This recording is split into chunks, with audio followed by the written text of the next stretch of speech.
Hello everyone, कैसे हैं आप लोग। उम्मीद करते हैं कि आप लोग बहुत ही अच्छे होंगे। ठीक है, तो काफी सारा लेक्चर खत्म हो चुका है, तो आज फाइनली पहुंच गए हैं यूनिट के एंड पे।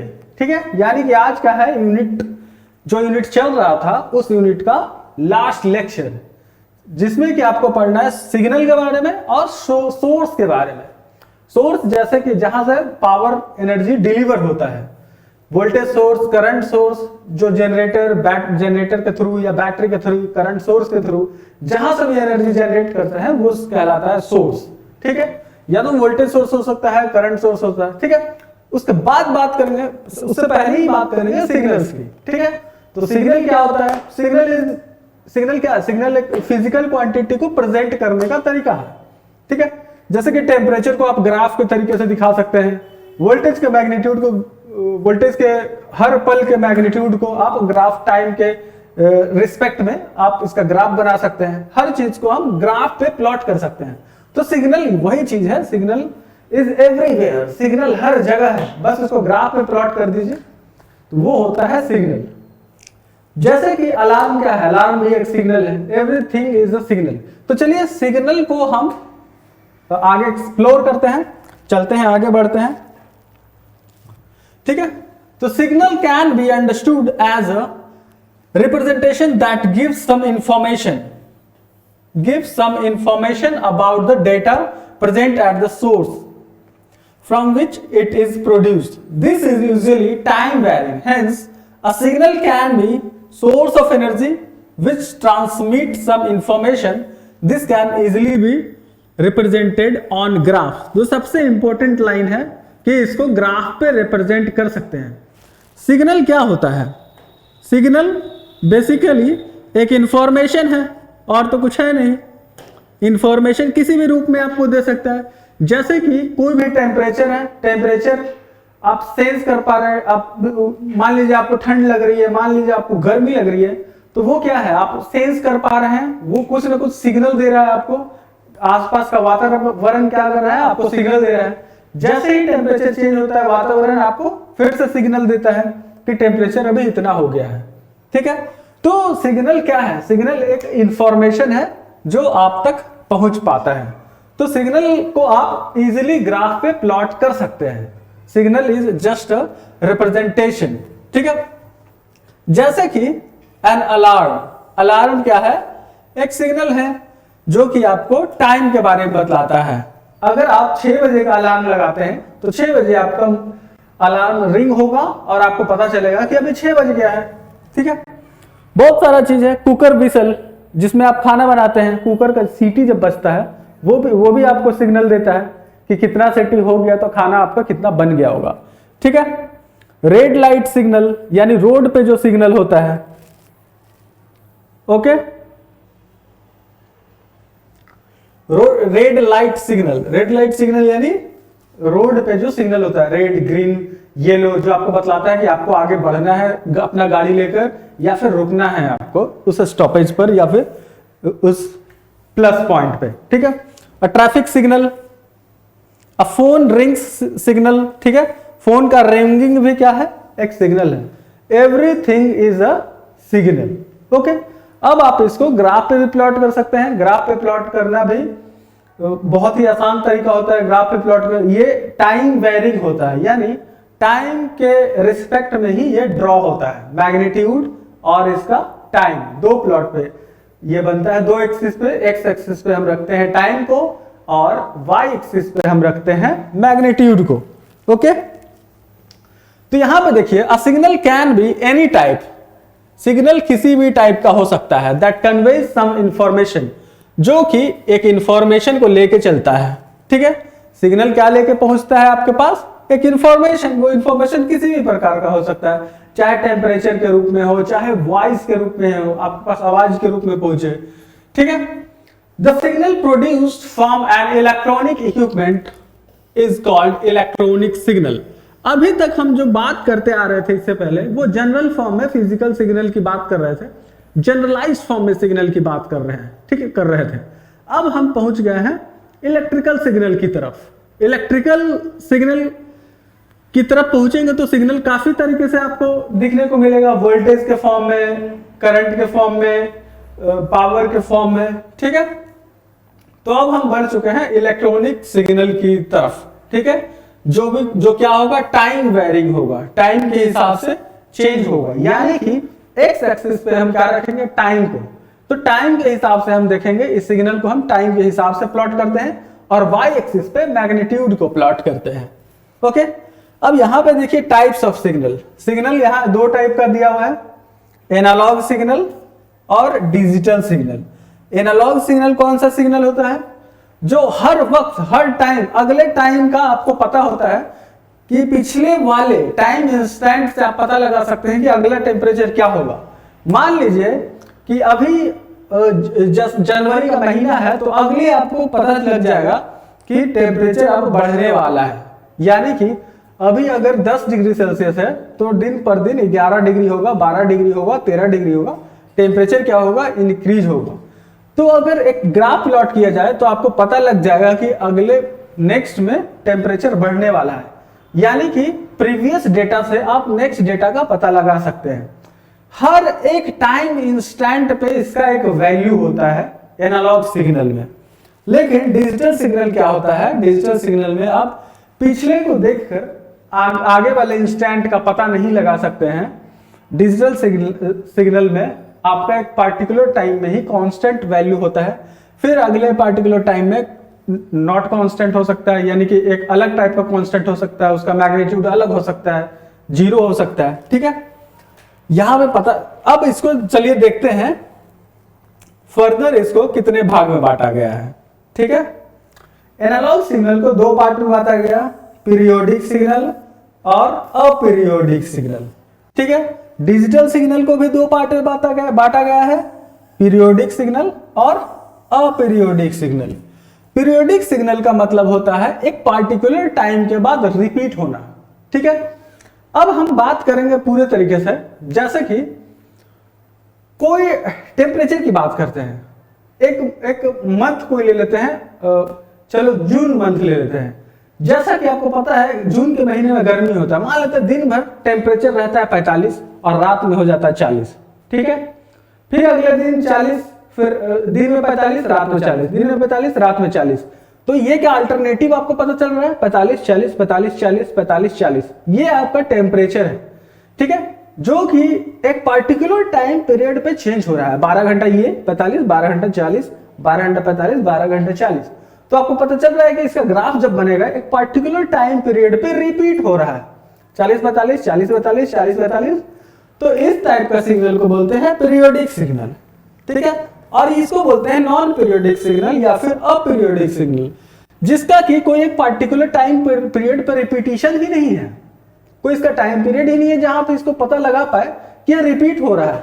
अभी 45 डिग्री टेम्परेचर हो तो फिर उसके बाद अचानक से 10 डिग्री हो जाए, तो अचानक जहां पे आप प्रिडिक्ट ना कर पाए कि इसका पे है, इसका जो है पार्टिकुलर टाइम पीरियड पे रिपीट हो रहा है इसका ग्राफ, तो ये होता है अपीरियोडिक। ये दोनों में पाया जाता है, एनालॉग में भी पीरियोडिक और अपीरियोडिक होता है, और डिजिटल में भी पीरियोडिक और अपीरियोडिक होता है। ओके, इतना समझ में आ गया सिग्नल के बारे में। सिग्नल दो टाइप का होता है, एनालॉग सिग्नल और डिजिटल सिग्नल। फर्दर इसको दो भागों में बांटते हैं, पीरियोडिक सिग्नल और aperiodic signal. Okay, next analogue signal and digital signal के बारे में बात करते हैं, ठीक है। A continuous time varying signal. Analogue signal क्या होता है, एनालॉग सिग्नल है कंटिन्यूअस टाइम वेरिंग सिग्नल, यानी कि ये लगातार टाइम के हिसाब से चेंज होता है। तो आप ये जो सिग्नल देख रहे हैं ये क्या है, टाइम वेरिंग सिग्नल है। जैसा कि यहाँ पे देख रहे हैं एक्स एक्सिस पे टाइम को रखा हुआ है और वाई एक्सिस पे एम्पलीट्यूड को रखा हुआ है। एम्पलीट्यूड यानी कि मैग्नीट्यूड।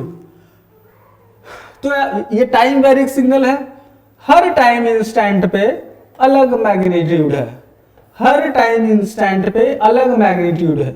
और दूसरी बात ये कि हर टाइम इंस्टेंट पे कोई ना कोई वैल्यू है, कोई ना कोई मैग्नीट्यूड है, और हर जगह अलग अलग है, ठीक है। तो इससे पता चलेगा टाइम वेरिंग सिग्नल है, यानी टाइम जा रहा है तो मैग्नीट्यूड चेंज हो रहा है, चेंज हो रहा है, चेंज हो रहा है, ठीक है, हर जगह अलग अलग मैग्नीट्यूड है, ठीक है, which represents time varying quantity, ठीक है, यानी टाइम के हिसाब से चेंज हो रहा है तो टाइम वेरिंग क्वांटिटी हो गया। Can be termed as an analogue signal, तो इस टाइप के सिग्नल को हम बोलते हैं एनालॉग सिग्नल, ठीक है, जिसमें टाइम के हिसाब से अगर यहाँ पे कोई वैल्यू है तो अगला वैल्यू आप प्रेडिक्ट कर रहे हैं कि यहाँ पे अगला वैल्यू इससे ज्यादा होगा, फिर इससे अगला वैल्यू इससे ज्यादा होगा, फिर पार्टिकुलर टाइम पीरियड के बाद डिक्रीज हो रहा है, तो आप अंदाजा लगा सकते हैं कि इससे आगे वाले इंस्टेंट पे क्या होने वाला है, ठीक है। This signal keeps on varying with respect to the time, यह सिग्नल क्या होता है, टाइम के रिस्पेक्ट से टाइम के रिस्पेक्ट में चेंज होता रहता है, ओके, आप देख रहे हैं लगातार ये चेंज होता जा रहा है, ठीक है, according to the instantaneous value of quantity which represents it, ठीक है, तो यहाँ पे ये देख रहे हैं एनालॉग वाला, ये पूरा का पूरा आपको एनालॉग की जानकारी दे रहा है, हर टाइम इंस्टेंट पे एक वैल्यू है, ओके। तो अब बात करते हैं डिजिटल की, ओके, अब बात करते हैं डिजिटल की, ठीक है। अ सिग्नल, इसको पहले डिलीट कर देते हैं,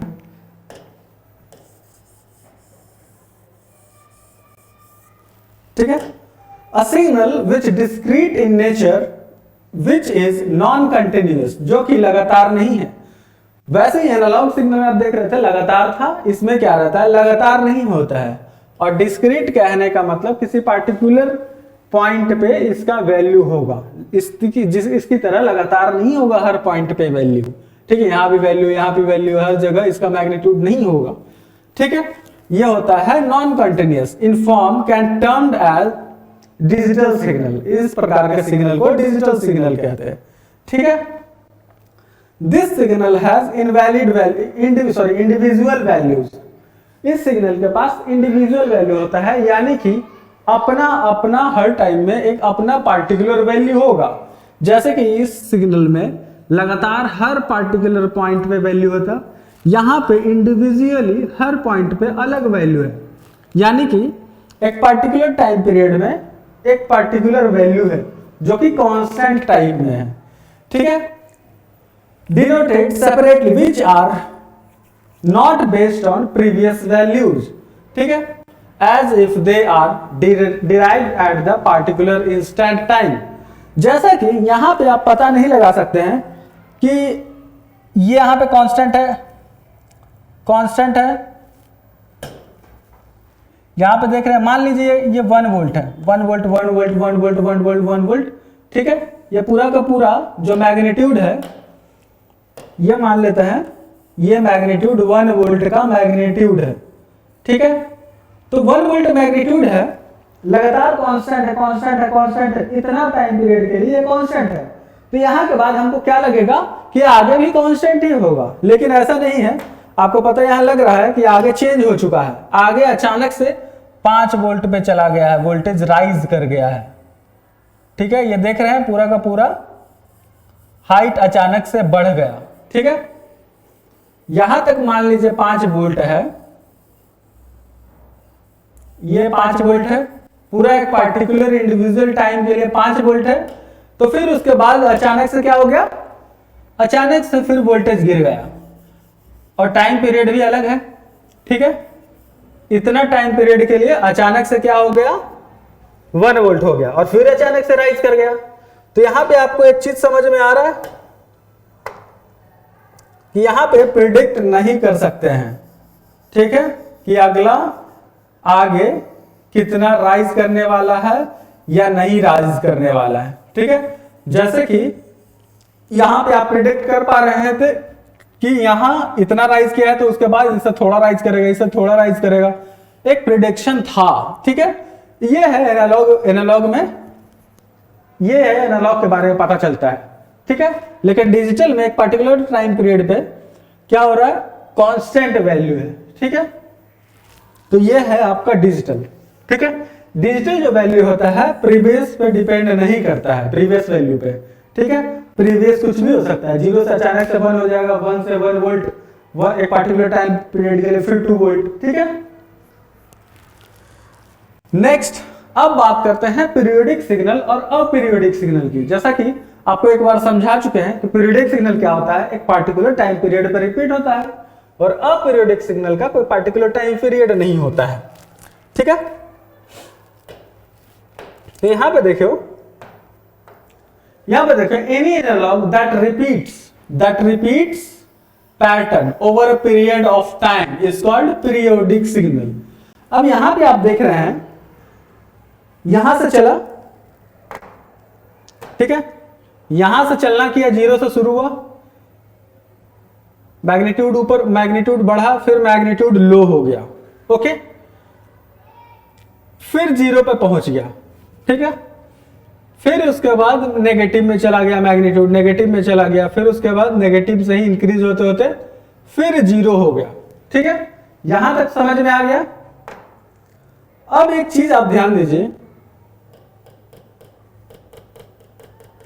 इतना को हम काट के अलग कर लेते हैं।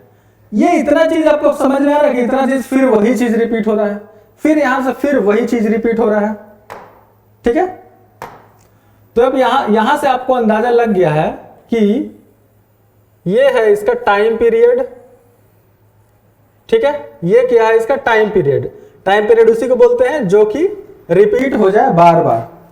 ठीक है, तो ये वाला क्या है, आप टाइम पीरियड कोई जरूरी नहीं कि यहां से शुरू कर रहे हैं तो वहीं से भी, आप कहीं से भी ले सकते हैं, यहां से भी ले सकते हैं, यहां से यहां तक रिपीट हो रहा है। ठीक है, ये हुआ एक टाइम पीरियड। ठीक है, ये चीज आप देख रहे हैं, रिपीट हो रहा है, रिपीट हो रहा है, रिपीट हो रहा है, वही चीज रिपीट हो रहा है।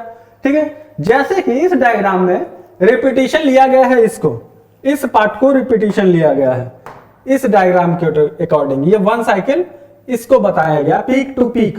ठीक है, मैंने आपको कैसे समझाया, जहां जीरो है, जीरो से लेके अगले जीरो तक, यानी कि यहां से लेके शुरू हुआ है और यहां से यही चीज रिपीट हो रहा है।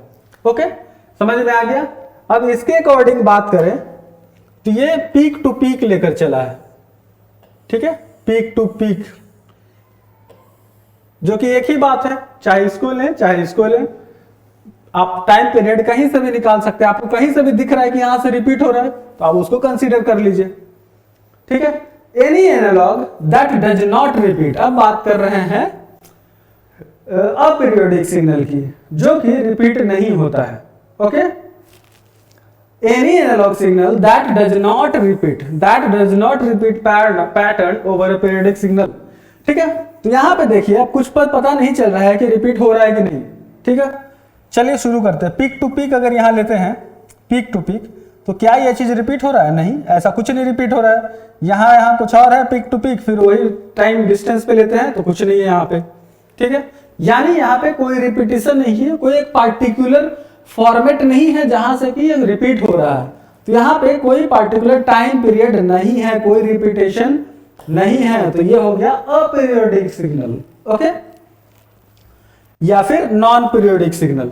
ओके, ये है पीरियोडिक सिग्नल और अपीरियोडिक सिग्नल में कुछ डिफरेंस। तो चलिए इसको देख लेते हैं। A signal which repeats itself after a specific interval of time is called periodic signal. Okay, a signal which does not repeat, वो हो गया अपीरियोडिक सिग्नल।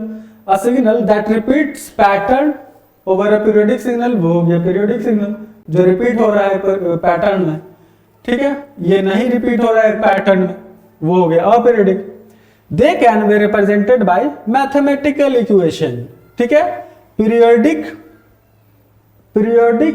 ग्राफ को हम, पीरियोडिक सिग्नल को हम मैथमेटिकली रिप्रेजेंट कर सकते हैं। ये हुआ इंपॉर्टेंट पॉइंट, इसे मैथमेटिकली रिप्रेजेंट नहीं कर सकते हैं, can not. Okay, their value can be determined at any point.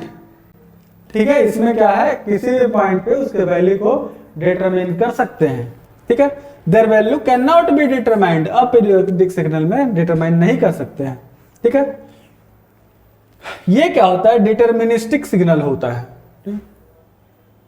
Periodic signal क्या होता है, डिटरमिनिस्टिक सिग्नल होता है, और ये होता है अपीरियोडिक रैंडम सिग्नल, कहीं पे भी कुछ भी आ जाता है। ओके, इसका एग्जांपल है साइन वेव, इसका एग्जांपल है sine wave, cosine wave, square wave, sawtooth wave, ठीक है। इसका example sound signal. Sound signal अगर जैसे कि हम कुछ बोलते हैं तो उसका ग्राफ तो रैंडमली कुछ भी हो आ रहा होगा, ठीक है। अब इसका आप डायग्राम देख लीजिए।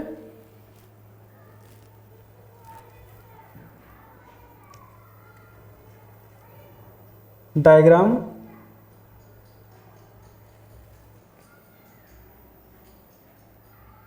नहीं दिख रहा है, कटा हुआ है डायग्राम, ओके। तो पीरियोडिक सिग्नल का डायग्राम तो आपको बता ही चुके हैं इसके पिछले वाले स्लाइड में, ठीक है। आप पीरियोडिक का भी डायग्राम आपको बता दिया पिछले वाले ग्राफ में, ठीक है। तो वो देख के आप बना लीजिएगा और ये पूरा आप नोट कर लीजिएगा, ठीक है। अब बात करते हैं अल्टरनेटिंग करंट के ऊपर। अल्टरनेटिंग करंट, अल्टरनेटिंग से आपको पता चल रहा है कि कुछ अल्टरनेट हो रहा है, कुछ यानी एक के बाद कुछ चेंज होना, ठीक है। अब बात करते हैं एसी की, ठीक है। द एसी यानी कि alternating current, alternating changes it's polarity and magnitude periodically and continuously with respect to time. The AC can be produced with a device named alternator that produces the alternating current. Alternating कौन produce करता है? Alternator, जो कि एक generator होता है, ठीक है। और ये क्या होता है? अपना पोलैरिटी चेंज करता है। पोलैरिटी चेंज का मतलब ये है आपका अल्टरनेटिंग सिग्नल, जो कि हर टाइम पे वैल्यू पे एक चेंज हो रहा है, ठीक है। चेंज हो रहा है तो आप यहां पे देखिए, यहां पे पॉजिटिव है ऊपर वाला हाफ, तो नीचे वाला हाफ नेगेटिव, ठीक है। तो इसका पोलैरिटी चेंज हो रहा है कि नहीं हो रहा है, ठीक है। इसका मैग्नीट्यूड ऊपर की तरफ पॉजिटिव है तो दूसरे हाफ में नेगेटिव मैग्नीट्यूड, ठीक है। तो ये पीरियडिकली सब चलता रहता है। मान लीजिए यहाँ पे और इस सिग्नल को आगे बढ़ाएं, तो इस सिग्नल को और आगे बढ़ाते हैं, ठीक है। तो ये क्या होगा? पीरियडिकली चेंज होगा। ये देखिए, अब इसको आगे अगर बढ़ाते हैं तो ये क्या होगा? ऐसे लगातार चलता रहेगा और ये पार्टिकुलर ये बार बार रिपीट हो रहा है, बार बार रिपीट हो रहा है। तो ये पीरियोडिक होता है और बार बार होता है, बार बार पॉजिटिव नेगेटिव पोलैरिटी चेंज होता रहता है। मैग्नीट्यूड एक बार पॉजिटिव एक बार नेगेटिव, ये चेंज होता रहता है। तो ये है अल्टरनेटिंग करंट, ओके। नेक्स्ट बात करते हैं ऐसी वेव फॉर्म की। अब बात करते हैं वेव फॉर्म की, यानी इसी ग्राफ की, ठीक है। इससे पहले जो ग्राफ बताए वही होता है वेव फॉर्म, ठीक है। ये जो पार्टिकुलर टाइम पीरियड हुआ, इसको हम टी से डिनोट करते हैं, ओके। ये हुआ टाइम पीरियड। इसी के बार बार होने की प्रक्रिया को बोला जाता है frequency. Frequency is equal to होता है 1/t, ठीक है। वो सब आगे डिटेल में देख सकते हैं। चलिए, time period, the total amount, the time period किसको बोलेंगे? एक टेक्निकली, एक लैंग्वेज में, एक परिभाषा के रूप में, the total amount of time taken by a waveform to repeat itself or to repeat its one cycle is called time period. वैसा वेवफॉर्म जो एक पर्टिकुलर टाइम पीरियड के बाद रिपीट होना शुरू कर दे, तो वहां जहां से रिपीट होना शुरू करता है वहां तक के टाइम स्लॉट को टाइम पीरियड को क्या बोलते हैं? वन टाइम पीरियड, यानी टाइम पीरियड, ठीक है। तो यहां से शुरू किए, चलो यहां से शुरू किए, ठीक है, और चलते चलते चलते चलते यहां पर खत्म किए और पता चल रहा है कि यहां से फिर वही चीज रिपीट हो रहा है, ठीक है। तो इसको क्या बोलेंगे? Time period, okay. समझ में आ गया? तो यही कहा जा रहा है यहां पे। अब बात करते हैं फ्रीक्वेंसी की। फ्रीक्वेंसी क्या है? The rate at which wave form repeats itself is called frequency, और you can say the number of times the waveform repeats in 1 second. या तो 1 सेकेंड में कितनी बार ये रिपीट हो रहा है उसको बोलेंगे फ्रीक्वेंसी, या फिर the rate at which waveform repeat itself is called frequency. किस रेट से ये वेवफॉर्म अपने आप को रिपीट कर रहा है बार बार, या फिर ऐसे बोले 1 सेकेंड के अंदर ये वाला वेवफॉर्म कितना बार रिपीट हो रहा है, कितना बार 1 सेकेंड के अंदर ये बनेगा, ठीक है, उसके हिसाब से फ्रीक्वेंसी डिसाइड होता है, जो कि नॉर्मली 50 हर्ट्ज होता है हमारे सप्लाई में, इलेक्ट्रिकल सप्लाई में। ठीक है, तो सबसे important part it's SI unit. SI unit क्या होता है? हर्ट्ज। तो ये आपको याद रखना है, HERTZ। ठीक है, जिसको हम शॉर्ट में बोलते हैं HZ। ठीक है, तो एसआई यूनिट आपको याद रखना है। एसआई यूनिट क्या होता है? हर्ट्ज। ठीक है, amplitude, the magnitude of the signal is called amplitude. तो एम्पलीट्यूड आपको बता चुके हैं कि मैक्सिमम हाइट जो होता है इसको ही बोलते हैं एम्पलीट्यूड। ओके, तो F इज इक्वल टू क्या होता है? 1/T। तो ये आपको याद रखना है, फ्रीक्वेंसी इज इक्वल टू 1/टाइम पीरियड। ओके, T यहां पे क्या है? T यहां पे है टाइम पीरियड। ओके, समझ में आ गया? अब इलेक्ट्रिकल एनर्जी सोर्सेज की बात करते हैं। इलेक्ट्रिकल सिग्नल के बारे में बेसिक हो गया सारा। अब बात करते हैं सोर्सेज के बारे में। तो अलग अलग सोर्सेज होते हैं। तो इलेक्ट्रिकल एनर्जी सोर्सेज होते हैं इंडिपेंडेंट सोर्स, पहला इंडिपेंडेंट सोर्स, दूसरा डिपेंडेंट सोर्स। इंडिपेंडेंट सोर्स का मतलब वो सप्लायर तो है, एनर्जी सप्लायर तो है, लेकिन किसी के ऊपर डिपेंड नहीं कर रहा है। वो खुद ही अपना एनर्जी खुद सप्लाई कर रहा है सर्किट में। ठीक है, जैसे कि वोल्टेज सोर्स, करंट सोर्स, जैसे कि वोल्टेज सोर्स और करंट सोर्स, ये दोनों सोर्स क्या है? इंडिपेंडेंट सोर्स है, किसी के ऊपर डिपेंड नहीं कर रहा है। ओके, अब बात करते हैं इंडिपेंडेंट सोर्स की। सॉरी, ये इंडिपेंडेंट है, ये डिपेंडेंट। अब बात करते हैं डिपेंडेंट सोर्स की। तो जो डिपेंडेंट सोर्स है वो किसी न किसी पार्टिकुलर वैल्यू पे डिपेंड कर रहा है, किसी न किसी पे डिपेंड कर रहा है। कैसे डिपेंड करता है, क्या डिपेंड करता है, वो थोड़ा सा सर्किट को देखेंगे तब पता चलेगा। ठीक है, इसका 4 प्रकार है। Voltage controlled voltage source. ठीक है, वोल्टेज कंट्रोल्ड वोल्टेज सोर्स, नाम आपको याद रखना है। Voltage controlled current source, VCCS। ठीक है, current controlled voltage source, CCVS। ठीक है, current controlled current source, CCCS। ठीक है, तो ये इसके बारे में और ज्यादा डिटेल में पता चलेगा आगे। ठीक है, इसका सिंबल क्या होता है, क्या होता है। ठीक है, ये तो नॉर्मल इंडिपेंडेंट सोर्स तो नॉर्मल सोर्स हो गया। ठीक है, जैसे बैटरी, जनरेटर, ये सब जो नॉर्मल सोर्स होता है, ये सोर्सेस की बात होगी। इंडिपेंडेंट सोर्स जो कि सिर्फ सर्किट के लिए होता है, सर्किट में जब हम बनाते हैं तो वहां पे हम ये डिनोट करते हैं। ठीक है, तो इसके बारे में और धीरे धीरे जब पता चलेगा जब आगे बढ़ेंगे। ओके, अब source on the basis of ideal and non ideal. ठीक है, देखिए यहां पे ये जो सोर्स है 2 प्रकार का होगा, एक तो वोल्टेज सोर्स होगा, एक करंट सोर्स होगा। ये अब बात हो रहा है आइडियल और प्रैक्टिकल के ऊपर। ठीक है, on the basis of ideal और नॉन आइडियल। नॉन आइडियल का मतलब प्रैक्टिकल। ओके, तो वोल्टेज सोर्स 2 टाइप का होगा, या तो आइडियल वोल्टेज सोर्स होगा या तो प्रैक्टिकल वोल्टेज सोर्स होगा। प्रैक्टिकल सोर्स का मतलब, प्रैक्टिकल का मतलब non ideal. Okay, current source भी 2 ही टाइप होगा, या तो आइडियल करंट सोर्स होगा या तो प्रैक्टिकल करंट सोर्स होगा। सिंपल। तो ये वाला क्लासिफिकेशन बहुत सिंपल है, इसमें कुछ समझने के लिए तो है ही नहीं। अब यहां पे देखिए बात करेंगे सिर्फ और सिर्फ आइडियल वोल्टेज सोर्स की। ओके, तो आइडियल वोल्टेज सोर्स में देखिए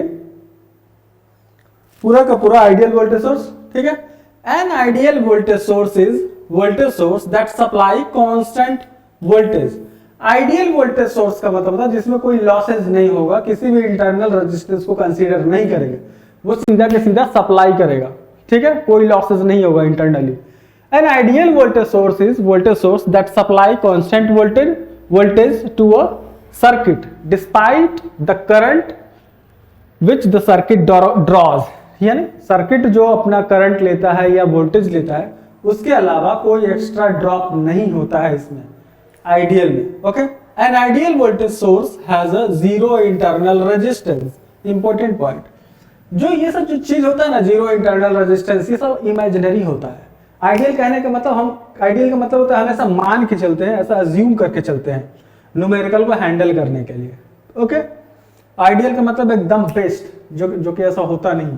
okay, being that the source has zero internal resistance, none of the power is wasted due to the internal resistance। Ideal voltage source है ये, तो इंटरनल रेजिस्टेंस को हम zero करके लेके चल रहे हैं, तो जीरो लेके चलेंगे तो पावर तो कुछ इंटरनली पावर तो कुछ वेस्ट होगा नहीं। ठीक है, जो भी सप्लाई जाएगा सीधा का सीधा सर्किट में जाएगा। ठीक है, the ideal voltage source can be 100% efficient drop all of the voltage across the load. ठीक है, पूरा का पूरा 100% एफिशिएंट होगा, यानी कि बैटरी पूरा का पूरा जो सप्लाई करेगा पूरा का पूरा लोड को ही करेगा। जैसे कि यहां पे आपको दिखाया गया है REN यानी जीरो इंटरनल रेजिस्टेंस, यानी कि यहां पे कोई भी रेजिस्टेंस नहीं है। यहां रेजिस्टेंस बनाकर तो दिखाया गया है डायग्राम में, लेकिन यहां पे कोई रेजिस्टेंस नहीं है। ओके, रेजिस्टेंस क्या है? जीरो, तो ये बस बनाकर ऐसे ही दिखाया हुआ है। ओके,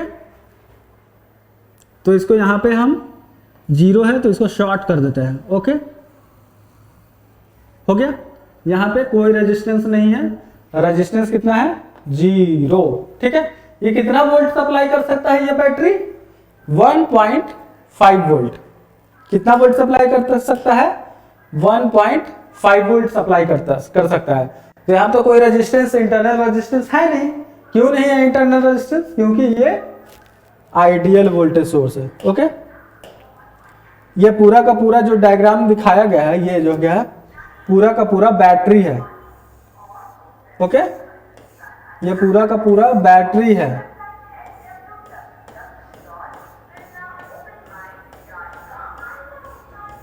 ये पूरा आपका हुआ बैटरी, जो कितना सप्लाई कर सकता है? 1.5 वोल्ट। ओके, 1.5 वोल्ट सप्लाई करेगा। और ये है आपका लोड, तो यहां पे आप देख सकते हैं कि कितना आ रहा है लोड पर? पूरा का पूरा 1.5 वोल्ट आ रहा है, क्योंकि यहां इंटरनल रेजिस्टेंस जीरो है। ओके, तो इंटरनल रेजिस्टेंस जीरो है, तो ये जो मैग्नीट्यूड है इसका, तो ये जो मैग्नीट्यूड होगा इसका कितना होगा? 5 वोल्ट, सॉरी 1.5 वोल्ट। 1.5 वोल्ट, ये कितना मैग्नीट्यूड है इसका? 1.5 वोल्ट। पूरा का पूरा लोड पर 1.5 वोल्ट पहुंच रहा है। ठीक है, 1.5 वोल्ट एकदम कांस्टेंट, 1.5 वोल्ट, 1.5 वोल्ट कांस्टेंट। ठीक है, क्योंकि कोई लॉसेस यहां पे नहीं है। ये है पूरा का पूरा आइडियल वोल्टेज सोर्स। ओके, अब चलिए देख लेते हैं नेक्स्ट नॉन आइडियल यानी कि प्रैक्टिकल वोल्टेज सोर्स। प्रैक्टिकली आप यहां पे देख रहे हैं, यहां पे रेजिस्टेंस बनाया हुआ है। ओके, यहां पे रेजिस्टेंस बना हुआ है, ये रेजिस्टेंस क्लियरली आपको दिख रहा है। ये हुआ रेजिस्टेंस दिखाई दे रहा है, जो कि क्लियरली आपको कितना का रेजिस्टेंस है? 1 ओम का रेजिस्टेंस दिखा रहा है। और ये जो बैटरी है वो कितना सप्लाई कर सकता है? 1.5 वोल्ट सप्लाई कर सकता है। 1.5 वोल्ट इधर से निकलेगा, कुछ तो रेजिस्टेंस भी तो खा जाएगा ना। वो कितना खा रहा है? 0.17 वोल्ट का ड्रॉप हो रहा है, यानी कि यहां से 1.5 वोल्ट निकला और 0.17 वोल्ट ये खुद खा गया। ठीक है, इंटरनल रेजिस्टेंस की वजह से कुछ पावर उसमें ही लॉस हो गया। ओके, अब यहां पे क्या पहुंचा लोड के पास? लोड के पास पहुंचा 1.33 वोल्ट, यानी कि 1.5 वोल्ट में से 0.17 वोल्ट घटा दीजिए, क्योंकि वो खुद खा गया इतना बैटरी का इंटरनल रेजिस्टेंस। तो ये हुआ रियल वोल्टेज सोर्स प्रैक्टिकल। ठीक है, जो कि हम नॉर्मली नहीं कंसीडर करके चलते हैं। ओके, ये सब हम न्यूमेरिकल बनाने के लिए करते हैं। ठीक है, ये सब आइडियल लेके चलते हैं। ओके, तो इसका ग्राफ कैसे बनेगा? इसका ग्राफ ओरिजिनली मैग्नीट्यूड, जितना बैटरी का मैग्नीट्यूड होगा 1.5 वोल्ट, उससे तो लोड पे कम ही पहुंचेगा। ठीक है, तो ये डिक्रीज कर गया सर्किट पे पहुंचने से पहले। नेक्स्ट, ये है सिंबल वोल्टेज सोर्स का। आइडियल वोल्टेज सोर्स का सिंबल ये आपको तो पता ही होगा, इस तरह से डिनोट करते हैं बैटरी को, चाहे ऐसा डिनोट कर लें, प्लस माइनस गोल बना के या फिर ऐसे लाइन खींच के, ये तो सिंपल सी बात है। और नॉन आइडियल वोल्टेज सोर्स में क्या करते हैं, एक रजिस्टर लगाता है। ये कौन सा रजिस्टर है, इंटरनल रेजिस्टेंस। ओके, ये है इंटरनल रेजिस्टेंस बैटरी का, इंटरनल रेजिस्टेंस। ओके, या फिर इसको ऐसे भी डिनोट कर सकते हैं,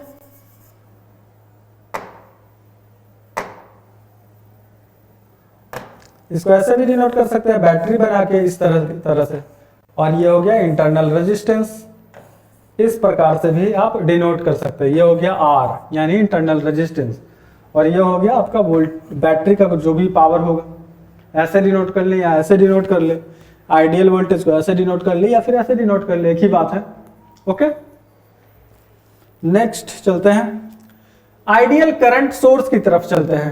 एन आइडियल करंट सोर्स, जो कि करंट सोर्स होगा practically, an ideal current source is a two terminal circuit, जैसे बैटरी होता है, two terminal circuit element which supply the current at any load resistance connected across the its terminal. ठीक है, तो वही सेम चीज है, इसमें क्या होगा, इनफाइनाइट रेजिस्टेंस होगा। ठीक है, पैरेलल में। तो यहां पे एक रेजिस्टेंस है जो कि इनफाइनाइट है।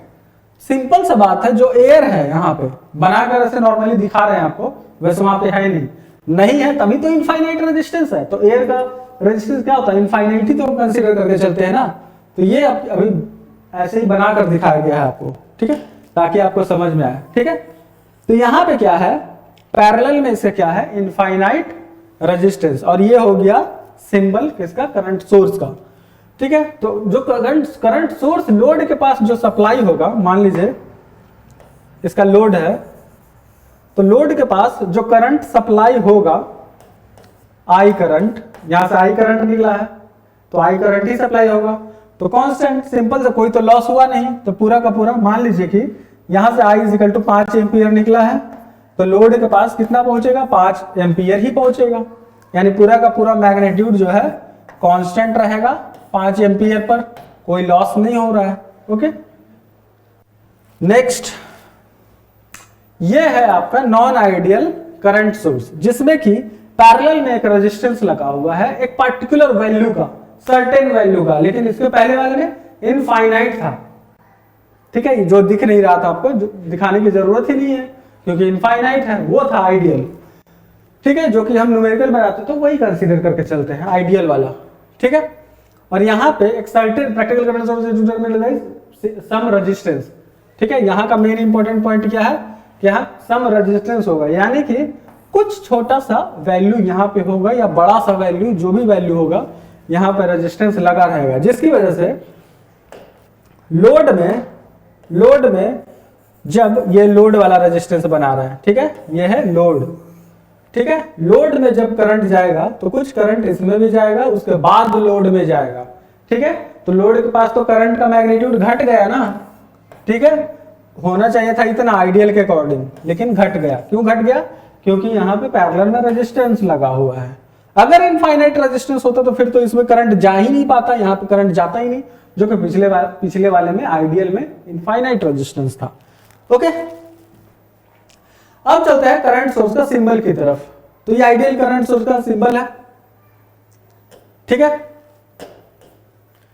और ये है नॉन आइडियल का। नॉन आइडियल में क्या होता है, रेजिस्टेंस लगा होता है। ठीक है, यही हुआ पूरा का पूरा करंट सोर्स का सिंबल, जो कि प्रैक्टिकल है, यानी कि नॉन आइडियल।